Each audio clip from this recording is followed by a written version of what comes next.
caterer's tray or wherever I am and move on to a whiskey. That's a brave choice, just shooting flutes of champagne, man. Well, I wanted to get drunk very quickly to do this bit that I was going to try to do, and all the bit was what I was going to get as drunk as possible and answer questions. So it wasn't a great bit anyway, but it was all I could think of in this last minute sort of situation. Wait, when was this? When did this happen? I was a host of this open mic night thing, or I wasn't a host at the time. I was just going to perform. So the first 15 people could show up and sign up and do whatever they wanted, as long as it was original, legal, and didn't break the space, basically. Yeah. And so I was just going to get really drunk and answer questions. I was going to get up there and say, "Hi, I'm Adam. I'm the drunkest I've ever been. I'd like to answer questions." And that was going to be my whole bit. Not much to it. No real heft there in terms of satire or anything, but I was like, okay, here I go, and I just started shooting, and this went on for like 30 minutes to an hour, and then I went to sign up, and there were no slots left to sign up, and you drank through the sign up portion of what you needed to do to get in on the bit to do that. yeah. So I was sitting there and I started talking to other people. I was like, guys, I don't know what I'm going to do.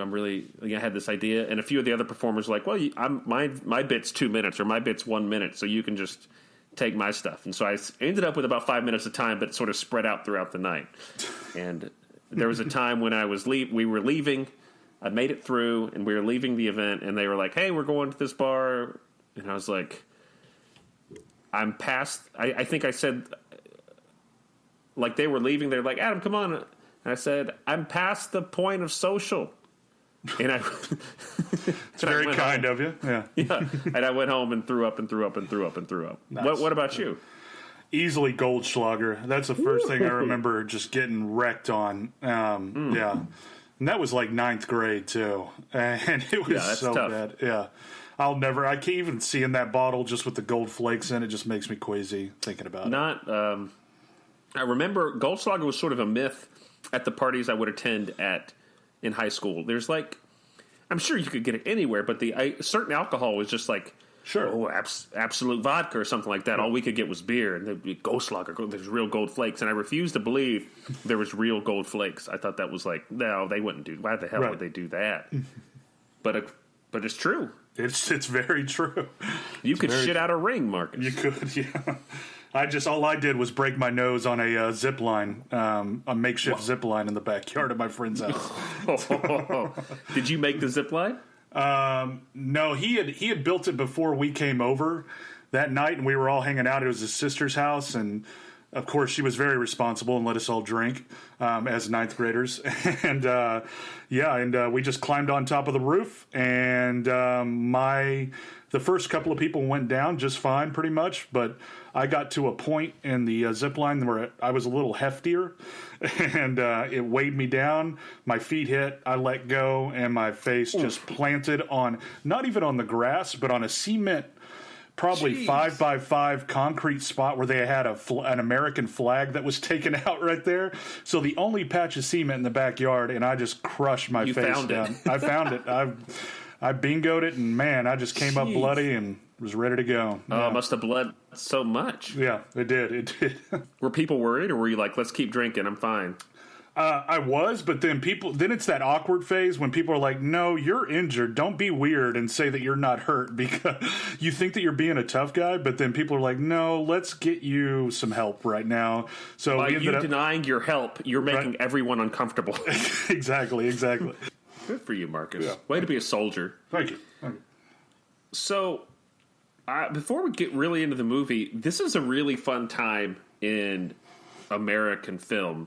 This came out in April of 98. And what's kind of happening is that America, thanks to John Woo, thanks to Jackie Chan, America's sort of taken in Hong Kong and trying to make it Americanize it to where American audiences will latch on to Hong Kong movies.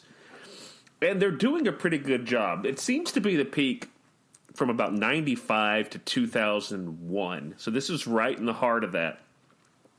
In that time period, here's some of the movies that came out that were John Woo influenced or dealt heavily in the martial arts style from Hong Kong. You got Rumble in the Bronx, which was a Hong Kong produced movie, but it was shot here and released here. Jackie Chan.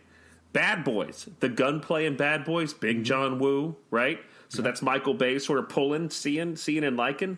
Mortal Kombat. Desperado, the gunplay in that. Yeah. You got Robert Rodriguez. You know, he had his own style, but I completely acknowledged John Woo as in his influence. Oh, yeah.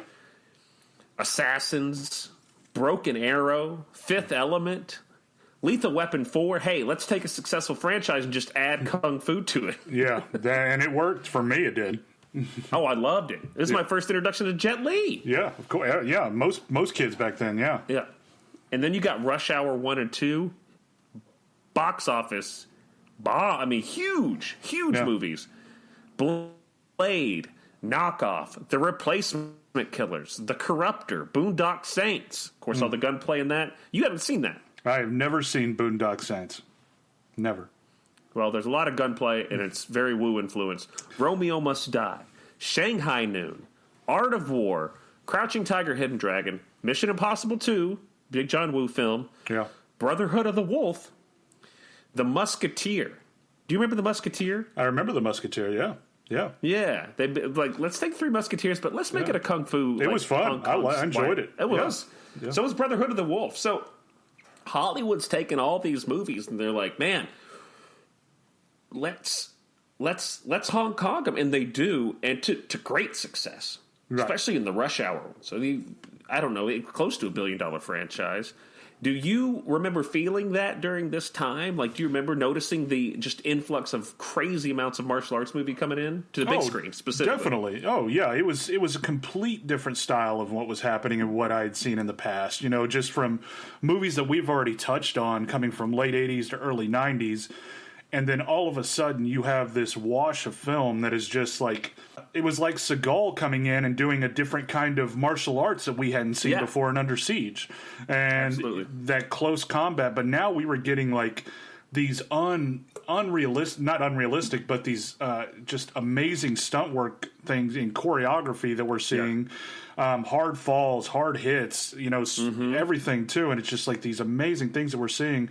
But I remember it very vividly. The big hit, I wouldn't rank it up there, but I mean, the style is definitely in that style 100%. The action, though, for other movies brought it to that point to where you started getting nurtured in that kind of realm of John Woo-esque and those different directors coming in now and actors. Absolutely. And John Woo, you know, he would go on to direct Face Off, of course, but apparently he was offered Face Off, and he was like, I don't want to do it. Yeah. And then he turned it down, and they came back to him later. It came across him again, and then he accepted it. Ooh, that Seagram's is gross. It's heavy. It sits in the belly. As a kid, from growing up on the VHS 1990, 91, 92 releases of just these straight-to-video Kung Fu, Hong Kong action, Hong Kong superstars like Cynthia Rothrock, when this started happening, I was like, oh, hell yeah. Like, this is all I've ever wanted. I want to see martial law on the big screen. I mean, I don't know if I want to see martial law on the big screen, but that type of action, I was like, give that to me all day. Sure. And they did. And the cinemas did. Also around this time, very fun, this was the big disaster. The disaster movie era. Yeah, yeah. If you remember that. 97, 2 volcano movies came out in 97. And then in 98, of course, that was the year of the asteroid. Armageddon, baby. Remember. And did Deep Impact come out the same year, too? Yeah, both came out in 98. Yeah. Just insane. What do you do? That's crazy. Yeah, I mean, you got to get on that train. You got to find something, you know. I mean, that year you had so much in that with those two. Of course, you had 97, the end of 97, you had Titanic. So just still running its course throughout the same year in 98. Yep. With, you know, staying in number 1 and 3 through pretty much the whole year almost. And then, but you also had like Godzilla too. I remember that. I mean, I love Godzilla when it came out as well. The Matthew Broderick Puff Daddy soundtrack, which you can see a Godzilla poster in the fights, in the final fight scene of this movie. You can see a Godzilla poster, which is fun. You can see all sorts of great movie posters in there. Yeah, it's there's a lot of like little Easter eggs like that, very nostalgic wise in it too. So this era of film for me is prime. I was in my peak DVD collecting, just getting everything I can. All the movies I was like, oh, I wonder if this is out on DVD. I would just go buy it for my FYE or my what were some of the other ones? Camelot. Camelot, yeah. You had Camelot. You had, I mean, Circuit City was big at this time, wasn't it? I bought Good Will Hunting from Circuit City. Do you remember the first DVD you ever bought, Marcus? First DVD I ever bought was I'm trying to think. I can't remember. Do you remember which your first one was? I don't remember my first one. I know. I'm pretty sure I bought a bunch of them in like one go because I had Christmas money. I just got my Panasonic DVD player, so I was raring and ready. And I'm pretty sure in the first batch, I bought The Corruptor. Yeah. I would have bought Night at the Roxbury, I believe. I'm pretty sure like those were two of my early ones.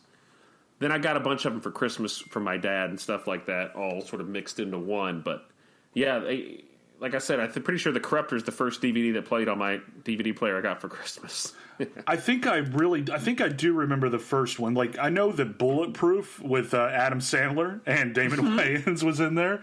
I think MI1, Mission Impossible 1 was one of the first ones as well. And then definitely The Rock was another one, too. That was like, man, The Rock. What a seminal action movie in that that's another, like, a lot of the gunplay, a lot of the fighting, very John Woo, but then you have this whole Michael Bay slack. I mean, there are certain ones where it's like, man, they've blended everything so perfectly. Yeah. And, of course, the critics didn't like The Rock, but I thought The Rock was... The Rock was game-changing for me. I mean, that whole Nicolas Cage, coming about was just... Yeah. That whole era was just... I mean, it was again stuff I had never seen before. It's such a fun time in movies, and it's. I mean, we could probably just do this podcast from '98 from some of these awesome movies that came out. Yeah. So let's talk about some of these movies that were coming out. So in March, you had U.S. Marshals was released. Once again, this was an April 23rd, 1998 release. You had U.S. Marshals. You had Man in the Iron Mask. You had Primary Colors was coming out. You had Wild Things. Man. We need to do an episode on Wild Things. It's not really an action movie, but you know what? Let's talk about how incredible Denise Richards was to a 15-year-old Adam. Oh, man. Everest, 98. Yep. The Newton Boys. I remember the Newton Boys. Yeah, I remember the Newton Boys. Seems like a movie you'd like. Little Skeet Ulrich in there, too. And, young, dashing, poor man's Johnny Depp, Skeet Ulrich. Yeah. You got a dashing Matthew McConaughey, Ethan Hawke. Mm-hmm. There's a movie I'd never heard of, but I had to watch the trailer when I was researching. It was I've Been Waiting for You. And it's by the same producer of I Know What You Did Last Summer. And if you look at the poster, you can see that it is the same producer. Are you looking it up right now? I'm looking it up right now. I feel like I've seen that poster before. Let's see here. Wow. Yeah. That's the same title card kind of that it uses right there and everything. It's really like they just cut and paste and just put some new pictures. Oh, wow. That had Punky Brewster in it. Solene Moonfry. Yep. Wow. Man. Marky Post. And the mother from the mother from Dawson's Creek. Yeah. Yep. Man. 3 Ninjas High Noon at Mega Mountain. How good was that? It's terrible. Is it terrible? I don't even consider it as part of the canon. Overnight Delivery was a movie I watched a lot. Do you remember that movie, Marcus? Overnight Delivery seems like a movie that Paul Rudd thinks his girlfriend is cheating on him. Goes into this crisis mode, and Reese Witherspoon's sort of this punk girl. She helps him get revenge by overnighting a condom filled with spit to his girlfriend. They want it to look like he's sending her a used condom. Yeah. And so she fills it with a loogie, and they overnight it. And their whole movie's like, oh, no, she's not cheating. Let me go get this back. Right. It is the road trip of 1998. It is. Yes. Yeah. Bullworth. Oh, yeah. Ghetto Maybe